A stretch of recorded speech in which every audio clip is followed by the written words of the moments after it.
ಭದ್ರಾವತಿ ಆಕಾಶವಾಣಿ ಹಾಗೂ ಶಿವಮೊಗ್ಗ ಆಕಾಶವಾಣಿ FM ಕೇಂದ್ರದ ತಮಗೆ ಸ್ವಾಗತ ಕೋರುತ್ತಾ. ನಮಸ್ಕಾರ, ನನ್ನ ಹೆಸರು ಶ್ರಾವ್ಯ ಸಾಗರ್. ನಾನು ಮೂಲತಃ ಶಿವಮೊಗ್ಗ ಜಿಲ್ಲೆಯ ಸಾಗರ ತಾಲೂಕಿನ ಚಿಪ್ಪಳಿ ಗ್ರಾಮದವಳು.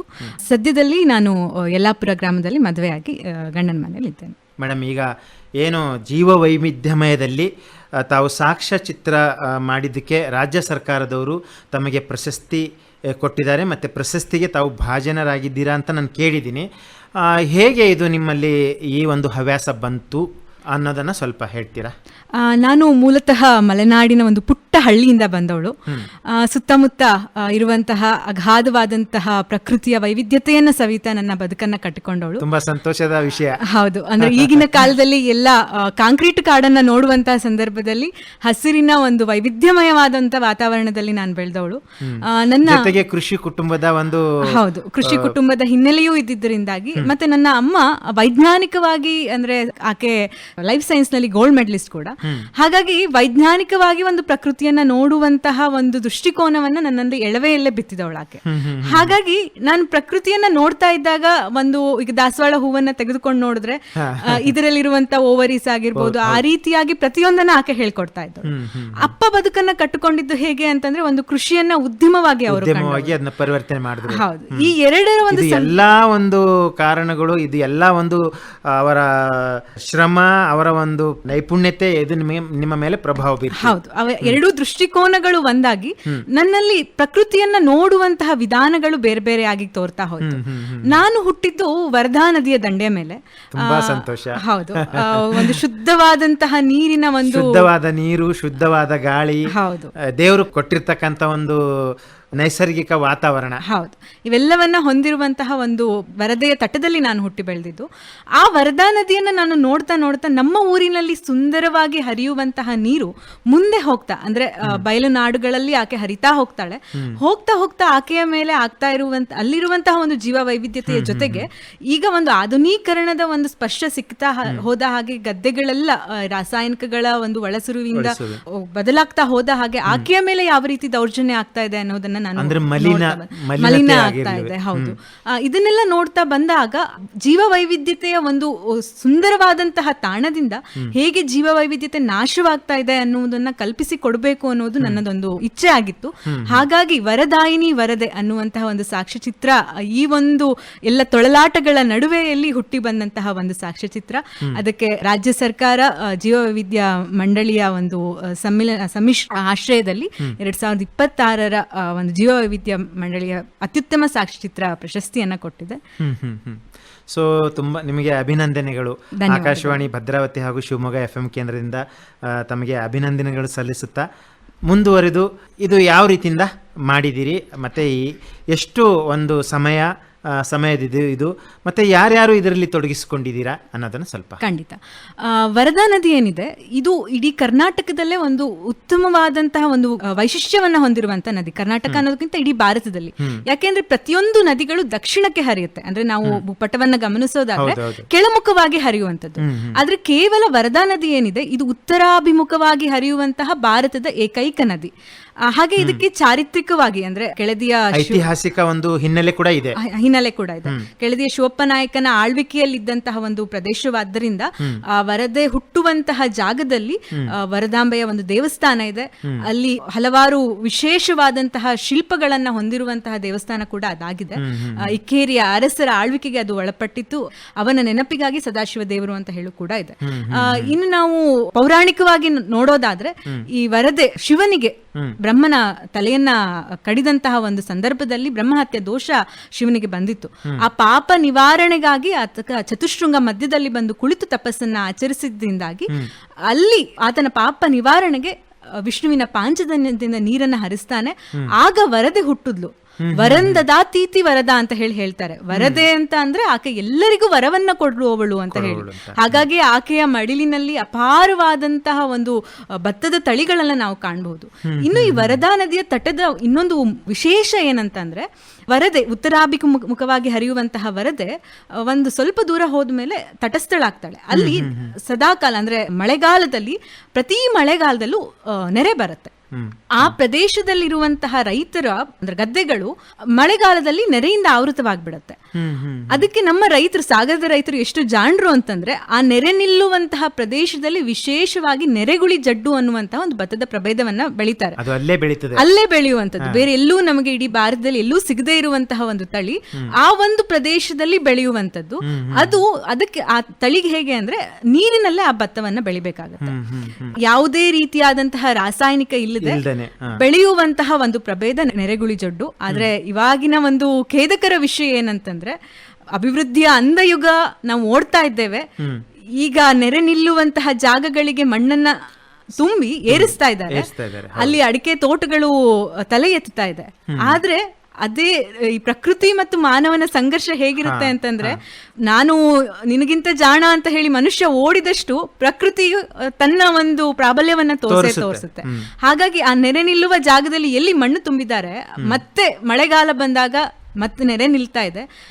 ಮೂಲವಾಗಿ ಒಂದು ಗದ್ದೆ ಆಗಿರುವಂತ ಜಾಗದಲ್ಲಿ ತೋಟಗಳು ಏರಿದಾಗ, ಈ ರೀತಿಯಾಗಿ ನೀರು ನಿಂತಾಗ, ಅವೈಜ್ಞಾನಿಕವಾಗಿ ನಾವು ಕೃಷಿಯನ್ನ ಏನಾದ್ರೂ ಮಾಡಿದ್ವಿ ಅಂತಾದ್ರೆ, ಈ ತೋಟಗಳಲ್ಲಿ ನೀರು ನಿಂತಾಗ ಎಕರೆಗಟ್ಟಲೆ ಜಾಗಗಳಲ್ಲಿ ಇರುವಂತಹ ಬಾಳೆ ಗಿಡಗಳಾಗಿರ್ಬೋದು, ಅಡಿಕೆ ಗಿಡಗಳಾಗಿರ್ಬೋದು, ವಾರಗಟ್ಟಲೆ ನೀರು ನಿಂತಿರೋದ್ರಿಂದಾಗಿ ಕೊಳೆತು ಹೋದಂತಹ ಅಪಾರ ನಷ್ಟ ಉಂಟಾದಂತಹ ಪರಿಸ್ಥಿತಿಗಳು 2-3 ದಶಕಗಳಲ್ಲಿ ನಾವು ನೋಡ್ಕೊಂಡು ಬಂದಿದ್ದೀವಿ.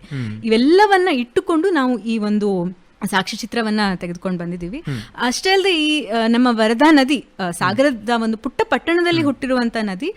ಸೊರಬ, ಸಿರ್ಸಿ, ಬನವಾಸಿ ಇಲ್ಲೆಲ್ಲ ಹರಿತಾಳೆ. ಹಾವೇರಿಗೆ ಹೋಗಿ ಕೊನೆಗೆ ಗಳಗನಾಥದಲ್ಲಿ ಕೃಷ್ಣೆಯೊಡನೆ ಸೇರಿ, ನಂತರ ತುಂಗಭದ್ರೆಯೊಡನೆ ಸೇರಿ ಬಂಗಾಳ ಕೊಲ್ಲಿಯನ್ನ ಸೇರುವಂತಹ ಒಂದು ಸುಂದರವಾದಂತಹ ನದಿ.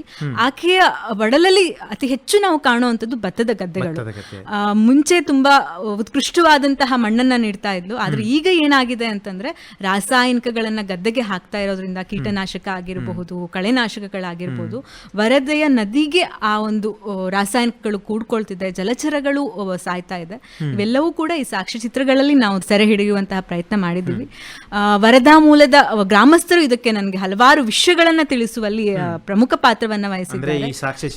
ಸಾಕ್ಷ್ಯಚಿತ್ರವನ್ನ ಮಾಡೋದ್ರಲ್ಲಿ ವಿಶೇಷವಾಗಿ ನಮ್ಮ ಸಾಗರ ಗ್ರಾಮಾಂತರ ವಿಜ್ಞಾನ ವೇದಿಕೆ ಅಂತ ಹೇಳಿದೆ, ಅಲ್ಲಿಯ ಅಧ್ಯಕ್ಷರಾದಂತಹ ವೆಂಕಟೇಶ ಕೌಲ್ಕೋಡು ಅಂತ ಹೇಳಿ, ಅವರು ಇದರಲ್ಲಿ ಮುಖ್ಯ ಪಾತ್ರವನ್ನ, ಅಂದ್ರೆ ನದಿಯನ್ನ ಹರಿಯುವಿಕೆ ಎಲ್ಲೆಲ್ಲಿ ಆಗಿದೆ ಅನ್ನೋದ್ರ ಬಗ್ಗೆ ಅತ್ಯುತ್ತಮ ಮಾಹಿತಿಯನ್ನ ನನಗೆ ಒದಗಿಸಿಕೊಡ್ಲಿಕ್ಕೆ ತುಂಬಾ ಸಹಾಯವನ್ನು ಮಾಡಿದ್ದಾರೆ.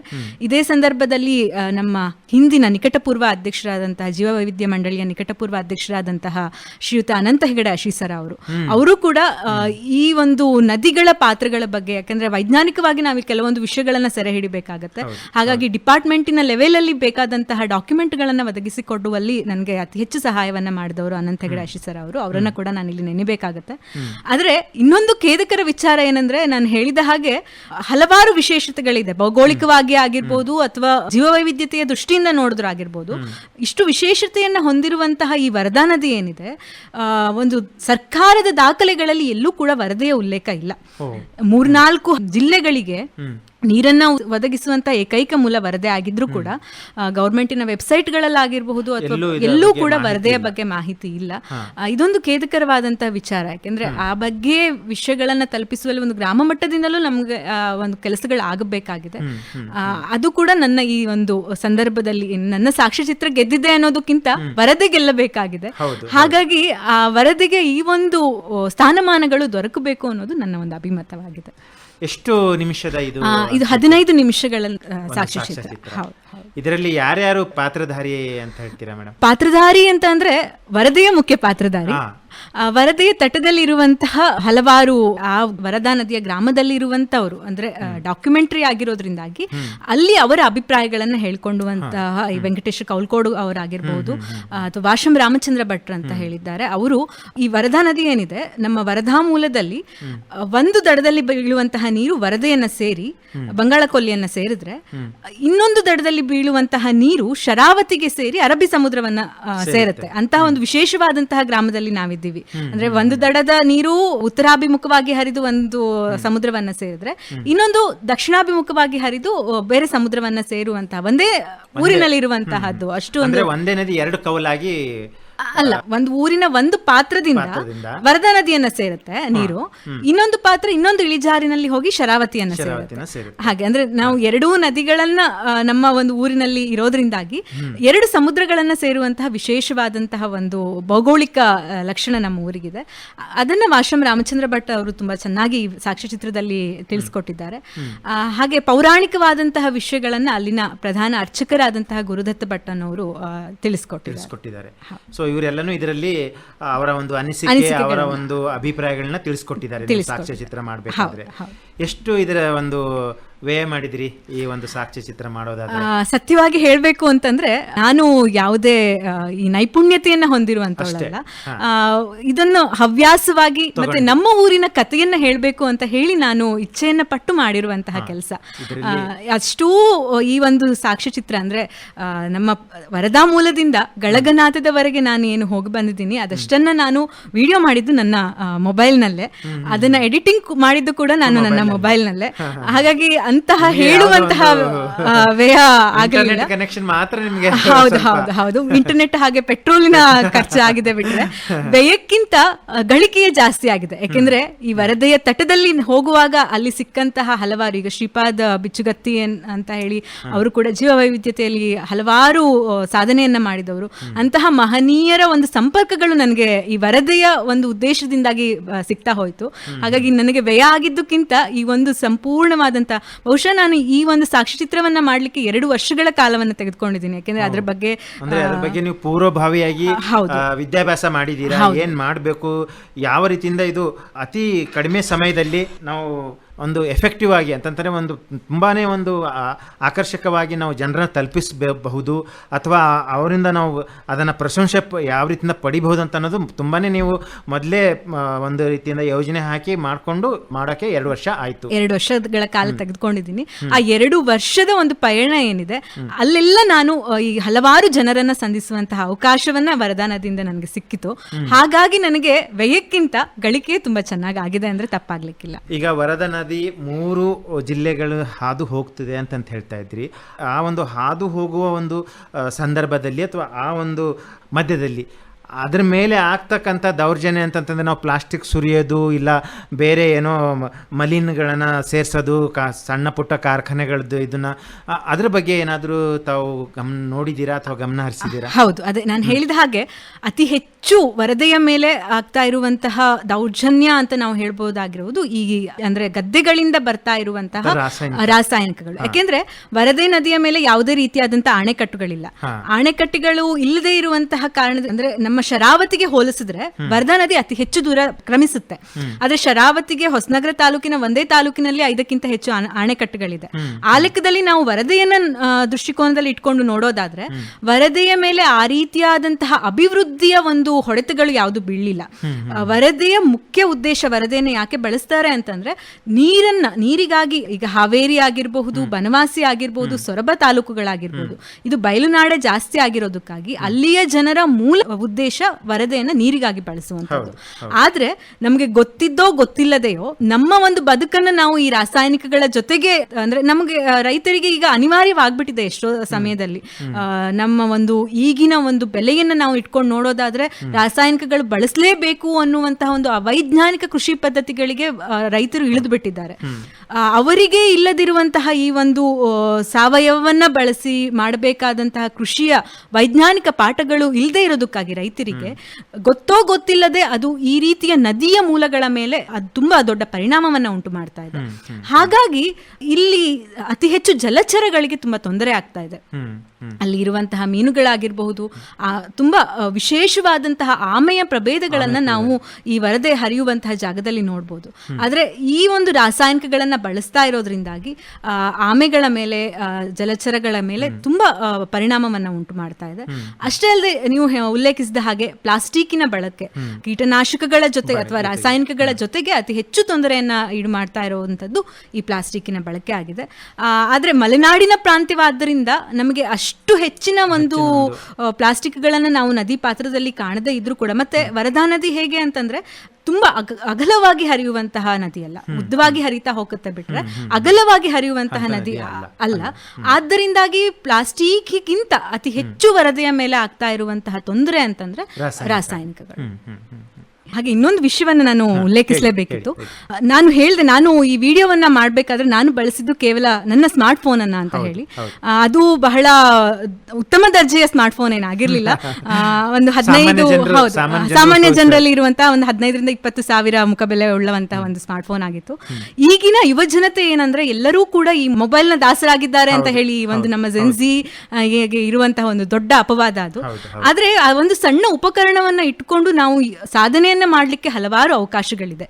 ನಮ್ಮ ಸುತ್ತಮುತ್ತಲಿರುವಂತಹ ಒಂದು ಸಮಸ್ಯೆಗಳನ್ನ ನಾವು ತೆಗೆದಿಡುವಂತಹ ಒಂದು ಅವಕಾಶವೂ ಕೂಡ ನಮಗೆ ಈ ಒಂದು ಸಣ್ಣ ಮೊಬೈಲ್ ನಿಂದ ಮಾಡುವಂತಹ ಅವಕಾಶಗಳಿದೆ. ಅಂದ್ರೆ ನಮ್ಮಲ್ಲಿ ಏನು ದೊರೆಯುವ ಒಂದು ಸಂಪನ್ಮೂಲಗಳೇ ನಾವು ಅತ್ಯದ್ಭುತವಾದ ಅತ್ಯಾರ್ಷಕವಾದ ಒಂದು ಕಾರ್ಯಕ್ರಮಗಳನ್ನ ಮಾಡಬಹುದಂತ ಹೇಳ್ತೀರಾ? ಹೌದು. ಅಂದ್ರೆ ಯಾವ ಒಂದು ವಸ್ತು ಮಾರಕ ಅಂತ ಹೇಳ್ತೀವೋ ಅದೇ ವಸ್ತು ಪೂರಕವಾಗುವಂತಹ ಒಂದು ಅವಕಾಶವೂ ಇದೆ. ಒಂದು ಚಾಕು ಅಂತಂದ್ರೆ ತರಕಾರಿಯನ್ನ ಕತ್ತರಿಸುವಂತಹ ಚಾಕು ಕೊಲೆ ಮಾಡ್ಲಿಕ್ಕೂ ಅವಕಾಶವಾಗುತ್ತೆ. ಅದರಿಂದ ನಾವು ಹೇಗೆ ಉಪಯೋಗಿಸ್ತೀವಿ ಅನ್ನೋದು ತುಂಬಾ ಮುಖ್ಯವಾದಂತಹ ಪ್ರಶ್ನೆ ಆಗುತ್ತೆ. ಹಾಗಾಗಿ ಇಂದಿನ ಯುವ ಜನತೆ ಈ ರೀತಿಯಾದಂತಹ ಒಂದು ಸರ್ಕಾರದಿಂದ ಹಲವಾರು ಮಂಡಳಿಗಳಿಂದ ಈ ರೀತಿಯ ಪ್ರಶಸ್ತಿಗಳಿಗೆ ಆಹ್ವಾನಿಸ್ತಾರೆ, ಅಥವಾ ನಮ್ಮ ಸುತ್ತಮುತ್ತಲೇ ಇರುವಂತಹ ಒಂದು ವಿಷಯಗಳನ್ನ ತಿಳಿಸ್ಲಿಕ್ಕೆ ಈ ಒಂದು ಮೊಬೈಲ್ ಅಥವಾ ಸಾಮಾಜಿಕ ಜಾಲತಾಣಗಳು ಸಂಪರ್ಕವಾಗಬಹುದು. ಅದನ್ನ ಬಳಸಿಕೊಳ್ಳುವತ್ತ ಮುಖ ಮಾಡಬೇಕು ಅನ್ನೋದು ನನ್ನದೊಂದು ಕೋರಿಕೆ. ಒಳ್ಳೆಯದು ಮೇಡಮ್. ಇದುವರೆಗೆ ತಾವು ತಮ್ಮ ಸಾಕ್ಷ್ಯಚಿತ್ರ ವರದೆ ಅಂದರೆ ಜೀವ ವೈವಿಧ್ಯ ಮೇಲೆ ಆಗ್ತಕ್ಕಂಥ ಒಂದು ದುಷ್ಪರಿಣಾಮಗಳ ಬಗ್ಗೆ, ವರದೆ ನದಿಯ ಒಂದು ಕುರಿತು ಇಲ್ಲಿವರೆಗೆ ಎಲ್ಲೂ ಉಲ್ಲೇಖ ಆಗಿಲ್ಲ ಅಂತ ತಾವು ಹೇಳ್ತಾ ಇದ್ದೀರಾ. ಸರ್ಕಾರದ ಒಂದು ಯಾವುದೇ ಒಂದು ಮಾಹಿತಿಯಲ್ಲಿ ಅಥವಾ ಯಾವುದೇ ಒಂದು ಇಲಾಖೆಯ ಒಂದು ವೆಬ್ಸೈಟ್ನಲ್ಲಿ ಈ ಒಂದು ಕುರಿತು ಉಲ್ಲೇಖ ಆಗಿಲ್ಲ, ಮತ್ತು ಎಲ್ಲೂ ವರದಿ ಆಗಿಲ್ಲ, ಮತ್ತು ಎಲ್ಲೂ ಮಾಹಿತಿ ಕೂಡ ನಮಗೆ ಸಿಗೋದಿಲ್ಲ ಅನ್ನೋ ಒಂದು ಸಂದರ್ಭದಲ್ಲಿ ತಾವು ಇಷ್ಟೊಂದು ಇದರ ಕುರಿತು ಪರಿಚಯ ಮಾಡಿಕೊಟ್ಟಿದ್ದೀರಾ, ಸಾಕ್ಷ್ಯಚಿತ್ರ ಮಾಡಿಕೊಟ್ಟಿದ್ದೀರಾ. ಸಾಕ್ಷ್ಯಚಿತ್ರ ಮಾಡೋದಕ್ಕೆ ತಮಗೆ ರಾಜ್ಯ ಪ್ರಶಸ್ತಿ ಕೂಡ ಬಂದಿದೆ. ಇನ್ನು ಮುಂದೆ ಈ ಥರದೇ ಒಂದು ತಮ್ಮ ಕಾರ್ಯ ಮುಂದುವರಿಲಿ ಅಂತ ಹೇಳಿ ನಾವು ಕೂಡ ಆಶಿಸುತ್ತೆ. ಯಾಕಂದರೆ ಗೊತ್ತಿಲ್ಲದ ವಿಚಾರ ತುಂಬಾ ಇದೆ, ಅದನ್ನು ತಾವು ಜನರಿಗೆ ತಾವು ತಲುಪಿಸ್ತಿದ್ದೀರಾ ಈ ರೀತಿಯ ಒಂದು ಚಟುವಟಿಕೆ ಮುಖಾಂತರ. ಹಾಗಾಗಿ ತಮಗೂ ಕೂಡ ಇನ್ನೂ ಈ ಚಟುವಟಿಕೆಗಳಲ್ಲಿ ಅಥವಾ ಈ ಒಂದು ತಮ್ಮ ಹವ್ಯಾಸದಲ್ಲಿ ಮುಂದುವರಿಯೋಕ್ಕೆ ತಮಗೂ ಕೂಡ ಇನ್ನೂ ಹೆಚ್ಚಿನ ಒಂದು ಮಾಹಿತಿ ಸಿಗೋದ್ರ ಜೊತೆಗೆ ಪ್ರೋತ್ಸಾಹ ಕೂಡ ತಮಗೆ ಸಿಗಲಿ ಅಂತ ಹೇಳಿ ನಾವು ಕೂಡ ಆಶಿಸುತ್ತಾ, ಇದುವರೆಗೆ ತಾವು ನಮ್ಮ ಒಂದು ಭದ್ರಾವತಿ ಶಿವಮೊಗ್ಗ ಆಕಾಶವಾಣಿ FM ಕೇಂದ್ರಕ್ಕೆ ಬಂದು ಸಾಕ್ಷ್ಯಚಿತ್ರದ ಕುರಿತು, ವರದೆ ನದಿಯ ಕುರಿತು ತಾವು ಹೇಳಿದ್ದಕ್ಕೆ ಧನ್ಯವಾದ ಹಾಗೂ ನಮಸ್ಕಾರ ಮೇಡಮ್. ಹೆಚ್ಚಿನ ಒಂದು ಮಾಹಿತಿ ಪಡೆಯುವುದಾದಲ್ಲಿ ತಮ್ಮ ಒಂದು ದೂರವಾಣಿ ಸಂಖ್ಯೆ ಕೊಡಬಹುದಾ? ನನ್ನ ದೂರವಾಣಿ ಸಂಖ್ಯೆ 7892254775. ಹಾಗೆ ನನಗೆ ಈ ಒಂದು ಸಾಕ್ಷ್ಯಚಿತ್ರವನ್ನ ಮಾಡಲಿಕ್ಕೆ ಅತಿ ಹೆಚ್ಚು ಸಹಕಾರವನ್ನ ನೀಡಿದವರು ನನ್ನ ತಂದೆ ತಾಯಿ ಹಾಗೂ ನನ್ನ ಪತಿಯಾದಂಥ ಶ್ರೀಯುತ ಸಚಿನ್ ಹೆಗಡೆ ಅವರು. ಹಲವಾರು ದೂರದವರೆಗೆ ನಾನು ಕ್ರಮಿಸಬೇಕಾಗಿತ್ತು. ಹಾಗೆ ನನ್ನಲ್ಲಿರುವಂತಹ ಜಿಜ್ಞಾಸೆಗಳಿಗೆ ಸರಿಯಾದಂತಹ ಉತ್ತರವನ್ನ ಕೊಡುವಲ್ಲಿ ಅವರು ಸದಾಕಾಲ ನನ್ನ ಬೆನ್ನಿಗಿದ್ದಾರೆ. ಅವರಿಗೂ ಕೂಡ ನಾನು ಧನ್ಯವಾದಗಳನ್ನ. ಹೀಗೆ ಬೆಂಬಲ, ಕುಟುಂಬದವರ ಬೆಂಬಲ ಹಾಗೆ ನಿಮ್ಮ ಪತಿಯವರ ಒಂದು ಬೆಂಬಲ ಸಿಗಲಿ ನಿಮಗೆ ಮುಂದೆ ಇದೇ ರೀತಿಯನ್ನು ಅಂತ ಹೇಳಿ ನಾವು ಕೂಡ ಆಸೆ ಮಾಡೋಣ ಮೇಡಮ್. ಇದರೊಟ್ಟಿಗೆ ತಾವು ಇದುವರೆಗೆ ತಮ್ಮ ಒಂದು ಸಾಕ್ಷ್ಯಚಿತ್ರದ ಕುರಿತು ಮತ್ತು ಜೀವ ವೈವಿಧ್ಯಮಯ ಏನು ಇದರ ಕುರಿತು ತಾವು ಒಂದು ಸ್ಟಡಿ ಅಂತಂದರೆ ತಾವು ಒಂದು ಪ್ರಾಯೋಗಿಕವಾಗಿ ಅಂತಂತಲೇ ಹೇಳ್ಬೋದು ಅಲ್ವಾ? ಸೊ ಇದ್ರ ಬಗ್ಗೆ ತುಂಬ ಮುತುವರ್ಜಿಸಿ ತಾವು ಇದರಲ್ಲಿ ತೊಡಗಿಸಿಕೊಂಡು ಸಾಕ್ಷ್ಯಚಿತ್ರ ಅಲ್ಲದೆ ಇದ್ರ ಬಗ್ಗೆನೇ ಎಲ್ಲ ತಿಳಿದುಕೊಳ್ಳತಕ್ಕಂಥ ವಿಷಯ ಮೇಲೆ ಇದು ಸರ್ಕಾರಕ್ಕೆ ಮುಟ್ಟಿಸೋವಂಥ ಒಂದು ಕಾರ್ಯ ಮಾಡ್ತಾ ಇದ್ದೀರಲ್ಲ, ತುಂಬ ಶ್ಲಾಘನೀಯ. ಇದು ಹೀಗೆ ಮುಂದುವರಿಲಿ ಅಂತ ನಾವು ಕೂಡ ಆಶಿಸುತ್ತಾ, ಇದುವರೆಗೆ ತಾವು ಕಾರ್ಯಕ್ರಮದಲ್ಲಿ ಭಾಗವಹಿಸಿ ಮಾಹಿತಿ ನೀಡೋದಕ್ಕೆ ಇನ್ನೊಮ್ಮೆ ತಮಗೆ ಧನ್ಯವಾದ ಹಾಗೂ ನಮಸ್ಕಾರ. ಧನ್ಯವಾದಗಳು.